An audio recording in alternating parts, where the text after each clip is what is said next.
കേരളത്തിന്റെ സാംസ്കാരിക മേഖലയിൽ വലിയ ചർച്ചകൾക്ക് വഴിവെച്ച ഒരു ഭരണപരമായ മാറ്റമായിരുന്നു ചലച്ചിത്ര അക്കാദമി വൈസ് ചെയർമാൻ സ്ഥാനത്ത് നിന്ന് നടൻ പ്രേംകുമാറിനെ ഒഴിവാക്കിയത്. പ്രേംകുമാർ വഹിച്ചിരുന്ന പദവിയിലേക്ക് പുതിയ ഭരണസമിതിയെ നിയോഗിച്ചപ്പോൾ അദ്ദേഹത്തെ നിഷ്കരണം തഴഞ്ഞ സർക്കാരിന്റെ നടപടിക്ക് പിന്നിൽ പ്രേംകുമാർ സ്വീകരിച്ച രാഷ്ട്രീയ നിലപാടുകളും പാർട്ടി പ്രവർത്തനങ്ങളോടുള്ള അദ്ദേഹത്തിന്റെ സമീപനവുമാണ് പ്രധാന കാരണമായി ചൂണ്ടിക്കാണിക്കപ്പെടുന്നത്. പ്രേംകുമാർ സ്ഥാനഭ്രഷ്ടനാക്കപ്പെട്ടതിന് പിന്നിലെ പ്രധാന കാരണം അദ്ദേഹം സംസ്ഥാന സർക്കാരിനെയും CPM നേതൃത്വത്തെയും പരസ്യമായി വിമർശിച്ചു എന്നുള്ളതാണ്.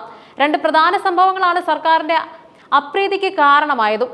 സാംസ്കാരിക വകുപ്പ് സംഘടിപ്പിച്ച ഒരു കോൺക്ലേവിന്റെ ആലോചനാ യോഗത്തിൽ CPM general secretary MA baby ഉൾപ്പെടെയുള്ള പ്രമുഖർ പങ്കെടുത്ത വേദിയിൽ വെച്ച് പ്രേംകുമാർ നടത്തിയ പ്രസംഗമാണ് സർക്കാരിനെ ഏറ്റവും കൂടുതൽ ചൊടിപ്പിച്ചത്. ആശാപ്രവർത്തകർ നടത്തിയിരുന്ന സമരം ചൂണ്ടിക്കാട്ടി അദ്ദേഹം ഈ പ്രശ്നം എത്രയും വേഗം ഒത്തുതീർപ്പാക്കിയില്ലെങ്കിൽ അത് സർക്കാരിന് നാണക്കേടാകുമെന്ന് തുറന്നടിച്ചു. തൊട്ടു പിന്നാലെ ആശാപ്രവർത്തകരുടെ ഓണറേറിയം വർദ്ധിപ്പിച്ച് സമരം ഒത്തുതീർപ്പാക്കാൻ സർക്കാരിന് കഴിഞ്ഞെങ്കിലും പാർട്ടി നേതൃത്വത്തിന്റെ സാന്നിധ്യത്തിൽ നടത്തിയ ഈ പരസ്യ വിമർശനം പ്രേംകുമാറിനെ ഒഴിവാക്കാനുള്ള തീരുമാനത്തിന് ആക്കം കൂട്ടിയെന്നാണ് വിലയിരുത്തപ്പെടുന്നത്. നിലമ്പൂർ ഉപതെരഞ്ഞെടുപ്പ് സമയത്ത് മണ്ഡലത്തിൽ സംഘടിപ്പിച്ച സാംസ്കാരിക പ്രവർത്തകരുടെ പരിപാടിയിൽ പ്രേംകുമാറിനെ ക്ഷണിച്ചിരുന്നുവെങ്കിലും അദ്ദേഹം പങ്കെടുത്തില്ല. മാത്രമല്ല, വിട്ടുനിൽക്കുന്നതിനുള്ള കൃത്യമായ കാരണവും അദ്ദേഹം നേതൃത്വത്തെ അറിയിച്ചില്ല. സാംസ്കാരിക വകുപ്പിന്റെ ചുമതലയുള്ള സെക്രട്ടേറിയറ്റ് അംഗം M സ്വരാജ് ആയിരിക്കെ അദ്ദേഹത്തിന്റെ തിരഞ്ഞെടുപ്പ് പ്രചാരണ പരിപാടിയിൽ ചലച്ചിത്ര അക്കാദമി വൈസ് ചെയർമാൻ എന്ന പദവിയിലിരിക്കുന്ന ഒരാൾ വിട്ടുനിന്നത് CPMനെ സംബന്ധിച്ചിടത്തോളം അതൃപ്തി ഉണ്ടാക്കുന്ന കാര്യമായിരുന്നു. പാർട്ടി പരിപാടികളോട് സഹകരിക്കാതിരിക്കുകയും സർക്കാരിനെ തിരുത്താൻ ശ്രമിക്കുകയും ചെയ്ത പ്രേംകുമാറിന്റെ നിലപാടുകളാണ് അദ്ദേഹത്തിന്റെ സ്ഥാനചലനത്തിന് വഴിതെളിച്ചത്.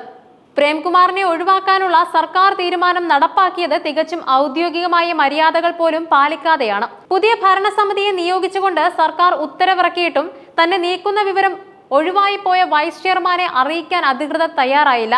മാധ്യമ വാർത്തകളിലൂടെയാണ് പ്രേംകുമാർ ഈ വിവരം അറിയുന്നത്. കഴിഞ്ഞ 3 വർഷമായി മികച്ച രീതിയിൽ ചലച്ചിത്ര അക്കാദമിയുടെ പ്രവർത്തനങ്ങളെ മുന്നോട്ട് കൊണ്ടുപോകാനും യാതൊരു പരാതിയുമില്ലാതെ കേരള രാജ്യാന്തര ചലച്ചിത്രമേള ഉൾപ്പെടെയുള്ള പ്രധാന പരിപാടികൾ വിജയകരമായി സംഘടിപ്പിക്കാനും പ്രേംകുമാറിന്റെ പങ്ക് വലുതായിരുന്നു. അത്രയേറെ മികച്ച സേവനം കാഴ്ചവെച്ചിട്ടും പുതിയ ഭരണസമിതിയിൽ ഒരിടത്തും പരിഗണിക്കാതിരുന്നതിലും ഒഴിവാക്കിയ വിവരം പോലും ഔദ്യോഗികമായി അറിയിക്കാതിരുന്നതിലും പ്രേംകുമാർ അതൃപ്തിയിലാണ്. പുതിയ ഭരണസമിതി ചുമതലയേറ്റ ചടങ്ങിൽ അദ്ദേഹം പങ്കെടുക്കാതിരുന്നതും ഈ നീരസത്തിന്റെ ഭാഗമായാണ് വിലയിരുത്തപ്പെടുന്നത്. മുൻപ് സംവിധായകൻ രഞ്ജിത്ത് ആയിരുന്നു ചലച്ചിത്ര അക്കാദമി ചെയർമാൻ. 2022 ജനുവരിയിൽ അധികാരത്തിൽ വന്ന രഞ്ജിത്തിന്റെ ഭരണസമിതിക്കെതിരെ ഹേമ കമ്മിറ്റി റിപ്പോർട്ടിനെ തുടർന്നുണ്ടായ ലൈംഗിക ആരോപണങ്ങളെ തുടർന്ന് വലിയ വിവാദങ്ങൾ ഉയർന്നിരുന്നു. ഇതിനെ തുടർന്നാണ് രഞ്ജിത്ത് രാജിവെച്ചൊഴിയുന്നത്. ആ സമയത്ത് വൈസ് ചെയർമാൻ ആയിരുന്ന പ്രേംകുമാറിന് ചെയർമാന്റെ താൽക്കാലിക ചുമതല നൽകുകയായിരുന്നു.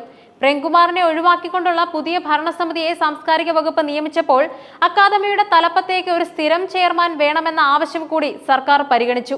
പുതിയ ചെയർപേഴ്സണായി ഓസ്കാർ ജേതാവായ റസൂൽ പൂക്കുറ്റിയെയും പുതിയ വൈസ് ചെയർപേഴ്സണായി നടി കുക്കു പരമേശ്വരനെയും തിരഞ്ഞെടുത്തു. അതുപോലെ പുതിയ ഭരണസമിതിയിലെ മറ്റ് പ്രധാന അംഗങ്ങൾ 26 അംഗ ഭരണസമിതിയിൽ നിലവിലുണ്ടായിരുന്ന സമിതിയിൽ നിന്നും കുക്കു പരമേശ്വരനെ കൂടാതെ N അരുൺ സന്തോഷ് കീഴാറ്റൂർ എന്നിവർ മാത്രമാണ് തുടരുന്നത്.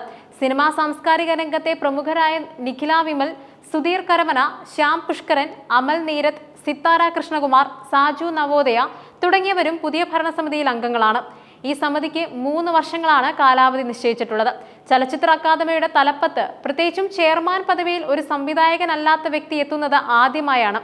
പ്രേംകുമാറിന്റെ കാര്യത്തിൽ നടന്നതുപോലെ ഈ നിയമനങ്ങളും കേരള ചലച്ചിത്ര ലോകത്ത് വലിയ ചർച്ചാ വിഷയമായിരിക്കുകയാണ്.